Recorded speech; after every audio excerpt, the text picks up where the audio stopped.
இறை வார்த்தை மார்க் நற்செய்தி அதிகாரம் 2 இறைவசனம் 18 முதல் 22 முடிய. அக்காலத்தில் யோவானுடைய சீடரும் பரிசேயரும் நோன்பு இருந்து வந்தனர். சிலர் இயேசுவிடம், யோவானுடைய சீடர்களும் பரிசேயருடைய சீடர்களும் நோன்பிருக்க உம்முடைய சீடர்கள் ஏன் நோன்பிருப்பதில்லை என்று கேட்டனர்.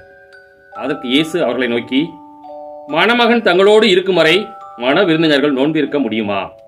மணமகன் அவர்களோடு இருக்கும் காலமெல்லாம் அவர்கள் நோன்பிருக்க முடியாது.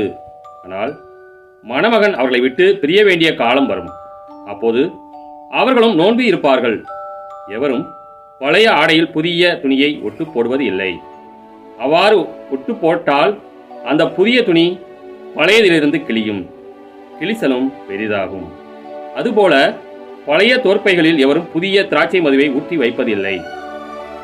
ஊற்றி வைத்தால் மது தோற்பைகளை வெடிக்கச் செய்யும், மதுவும் தோற்பைகளும் பாழாகும்.